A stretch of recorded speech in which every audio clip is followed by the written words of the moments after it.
तो क्या महागठबंधन प्रधानमंत्री जी की दी हुई सीख एक है तो सेफ है के रूल को भूल ही गया है? यूपी के डिप्टी सीएम और बिहार चुनाव के सह प्रभारी केशव प्रसाद मौर्य ने बिहार चुनाव को लेकर बड़ा दावा किया है। उन्होंने कहा है कि तेजस्वी यादव अब 2030 चुनाव की तैयारी करें क्योंकि बिहार में इस बार के लिए एनडीए को चुन लिया है। केशव प्रसाद मौर्य ने कहा कि तेजस्वी 2030 और राहुल गांधी 2029 चुनाव की अब तैयारी करना शुरू कर लें। ये तो हम लोगों ने कैंपेनिंग बंद कब किया था? श्री राहुल गांधी जी 2029 की तैयारी कर रहे हैं, तेजस्वी यादव जी 2030 की तैयारी कर रहे हैं। 2025 तो बिहार की जनता ने एनडीए के नाम कर दिया है और लगातार जनता का समर्थन बढ़ रहा है और हम लोगों को पूरा विश्वास है बहुत रिकॉर्ड विजय, बिहार के इतिहास में एनडीए की सबसे बड़ी विजय। अब वहीं मुकेश सहनी के भाई की सीट गौराबोराम का मामला अभी भी फंसा हुआ है।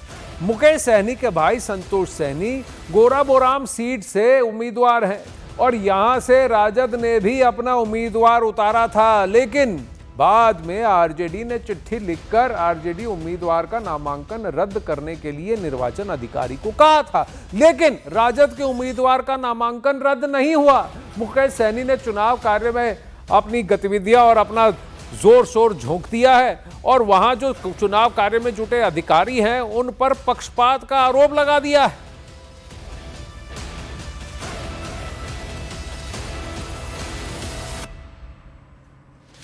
लालू जी का लेटर जारी होने के बावजूद भी ये लोग जबरदस्ती आरजेडी का कैंडिडेट बनाया गया उसको और उस लालटेन चुनाव अब देख सकते हैं लालू जी का कैंडिडेट था ही नहीं है। यहाँ पर जो है वीआईपी का सर, वीआईपी का आपने नॉमिनेशन किया था, वो वीआईपी के तो क्लियर ही है, चुनाव चाप मिला है, दोनों ही रहेगा सर। दोनों का एक बताइए, महागठबंधन का एक प्रत्याशी होना चाहिए, दो प्रत्याशी घोषित कर दिया ये लोग, दोनों लोग कर दिया, सारे लोग पैसा लेके बिका हुआ है। चलो जाति पाति कर रहा है, जात पात कर रहा है ये।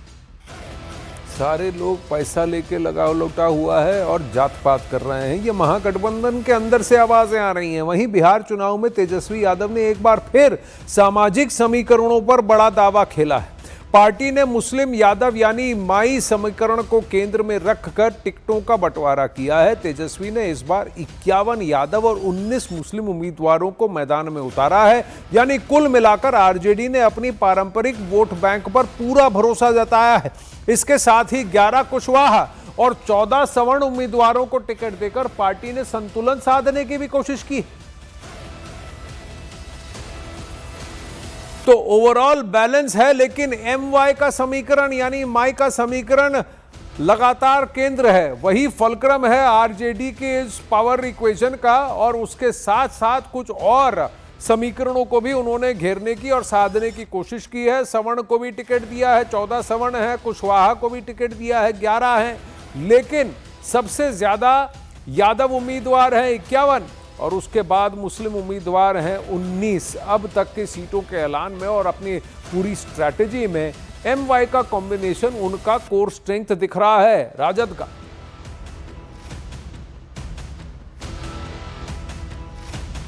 वहीं चुनावी मैदान में महागठबंधन को लेकर फिलहाल क्या सिचुएशन है, आइए आपको वो दिखाते हैं। फिलहाल मैदान में महागठबंधन के 251 उम्मीदवार मौजूद हैं, सीटें 243 हैं। इनमें आरजेडी के 143, कांग्रेस के 60, सीपीआईएमएल के 20, सीपीआई के 9, सीपीआईएम के 4 और वीआईपी के 15। आरजेडी और कांग्रेस उम्मीदवार 5 सीट पर आमने सामने फाइट में हैं। ये फाइट फ्रेंडली है कि नहीं, जनता जनार्दन है। इनमें सिकंदरा, कहलगांव, सुल्तानगंज, लालगंज और नरकटियागंज सीटें। आरजेडी और वीआईपी 2 सीट पर आमने सामने है, चैनपुर और बाबू बरही की सीट। इसके अलावा कांग्रेस और सीपीआई 4 सीट पर आमने सामने हैं। ये 4 सीटें हैं बछवाड़ा, करगहर, बिहार शरीफ और राजापाकर।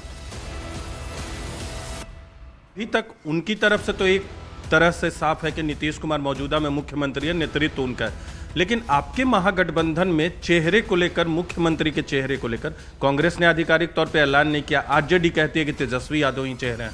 देखिए, कुछ चीज़ें तो आप गणित से समझ लीजिए, मैं उसमें ज़्यादा नहीं जाना चाहता, क्योंकि कांग्रेस का कभी ये ज़्यादा नहीं रहा है कि हम किसको चुने, ठीक है। दूसरा क्या है, गठबंधन में जब एंड में रिजल्ट आता है तब देखा जाता है किस पार्टी को ज़्यादा। स्वाभाविक है, आरजेडी मेजर पार्टनर है तो आरजेडी का जो नेतृत्व है वो उसका एक अलग रूप निकल कर आएगा।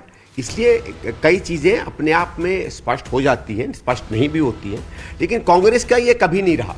एक तो हम अपने दल के बारे में कम ही बताते हैं, या तो हमारा जैसे कुछ कुछ जगहों में रहा एस्टैब्लिश सीएम्स रहे तो एक तरीके से उनको चिन्हित कर दिया, और दूसरी पार्टी क्या करेगी क्या नहीं करेगी उसके बारे में हम भी टिप्पणी नहीं करना चाहते। यानी हमारा पुराना एक स्वभाव रहा है और वो स्वभाव आपको हमें हमारे हर चुनाव में आपको दिखेगा। तो उसी तरह से आप लोग जाएंगे, चुनाव के बाद सीएम का ऐलान होगा। देखिए वैसे तो स्वाभाविक है, वही होना चाहिए, वही होता है। आरजेडी को, जेडीयू को, बिहार को फायदा ये है कि नीतीश जी रहे इतने दिनों से, ठीक है। लेकिन समझ लीजिए बाई चांस अगर कोई ये पूछना चाहे बीजेपी से कि आपका मुख्यमंत्री का चेहरा कौन है, तो उनके पास भी तो नहीं है ना। तो ऐसा नहीं है, ये चुनाव देखते हैं, चुनाव में देखिए एक अच्छा रिजल्ट आने वाला है हमारे गठबंधन का, और जो निर्णय लिया जाएगा कि कौन मुख्यमंत्री होगा ये तो हमारा गठबंधन ही करेगा। और वहीं महागठबंधन में सीटों पर छिड़े संग्राम ने एनडीए नेताओं को हमले का बड़ा मौका दे दिया है। एनडीए नेता पूछ रहे हैं कि जब महागठबंधन के उम्मीदवार खुद एक दूसरे के आमने सामने हैं तो फिर चुनावी कैंपेन कैसे करेंगे। बीजेपी के सीनियर नेता मुख्तार अब्बास नकवी हमारे साथ में बातचीत करने के लिए। सर, महागठबंधन को लेकर बिहार में आपस में ही लड़ाई लड़ रहे हैं, कई ऐसी सीटें हैं जो आमने सामने हैं। देखिए, हुड़दंग हंगामा करते करते जो उनका हुड़दंग और हंगामे का हवाई हाहाकार था, वो करते करते ये गठबंधन जो है वो गठबंधन की गठरी गंडोला की छतरी बनती जा रही है। अब अगर किसी गठबंधन की गठरी जो है वो गंडोला की छतरी बन जाए तो ये या तो गच्चा खाएगी या गड्ढे में जाएगी, और इसी का नतीजा है कि आप देखें इस गठबंधन में चुनाव के जिस रण में रणबांकुरों से ज़्यादा रणछोड़ बहादुरों का जलवा दिखाई पड़ रहा है, क्योंकि उनको जो है वो इस बात का अच्छी तरह से एहसास है कि इनका जो जुगाड़ का जमघट था वो जनादेश के पनघट से पहले ही चारों खाने चित हो गया है। में भी महागठबंधन में ऐसा लग रहा है कि सब कुछ ठीक नहीं है। कह रहे हैं कि 12 सीटों पर फ्रेंडली फाइट है। पप्पू यादव ने नसीहत दी है कि कांग्रेस को निर्णय लेना चाहिए महागठबंधन में बने रहने को लेकर। महागठबंधन में जो रस्साकशी चल रही है इसको लेकर बीजेपी किस तरह से देख रही है? देखिए, महागठबंधन एक लोभ का गठबंधन है, सत्ता लोलुपता का गठबंधन है। इनका उद्देश्य कभी भी बिहार का बेहतरी नहीं है। ये सब लोग ये आपस में न इनके दिल मिले हुए हैं, न इनकी पॉलिसी मिली हुई है, न तो इनके नेता का निर्णय है।